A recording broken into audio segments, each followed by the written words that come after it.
I'm a believer that this team's going to win the national championships. The rivalries, it's up there on top of the list, man.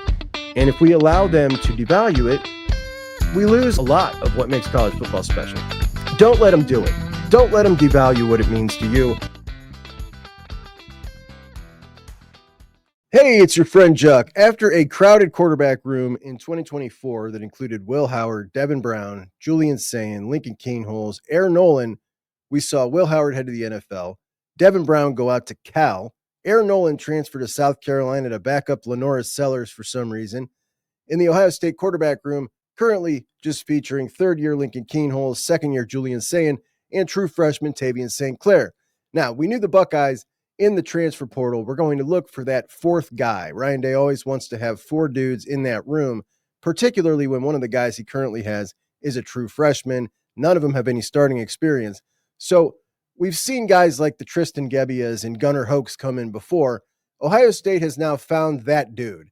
Out of the transfer portal, they have signed Eli Brick Handler.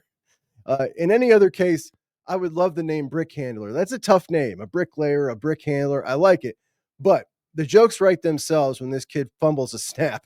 But Brick Handler from Stockton, California, that's where Nick and Nate Diaz are from, so he must be pretty tough. Former North Carolina A&T and Houston Christian quarterback who is now a grad transfer, got his degree, 2 years of eligibility left, and he's a professional football player. The guy played professional football in Hungary for the Sharks. And as you can see, a pretty mobile guy, man. That's a really good thing because he threw for 557 yards and 4 touchdowns and 2 picks with a 49.4 completion percentage at Houston Christian. For comparison, Will Howard's completion percentage last year, 73% against the best teams in the country. 49.4, that's like Alex Orji range. That might be worse than Alex Orji. So good news, he's got some wheels, 264 yards on 63 carries. I think Ohio State must love this kid's personality. They got to.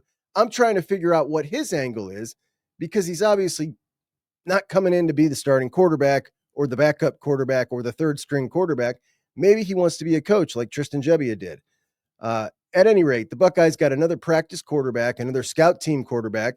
He can take the place of Lincoln Kienholz, who ran the scout team last year, and that's a really good thing because this year it would have been Tavian St. Clair, and you don't really want Tavian St. Clair doing that. You want him taking his time, taking his mental reps behind Lincoln and Julian, and not worrying about what he's got to do week to week to try to, match the opponent's game plan.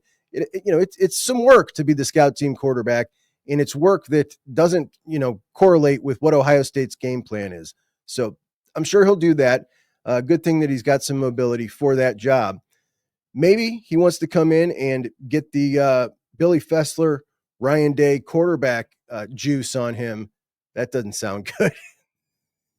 Maybe he wants to come in and get the Billy Fessler, Ryan Day quarterback mojo on him for 1 year and then transfer next year and try to go start someplace. Who knows? But at any rate, now that the class we can assume is officially over, 10 guys in, 14 guys out. Tomorrow we'll review it all and rank the guys that came in by order of importance. I can't wait to get to that. So I'll talk to you then. Juck and Bucks out.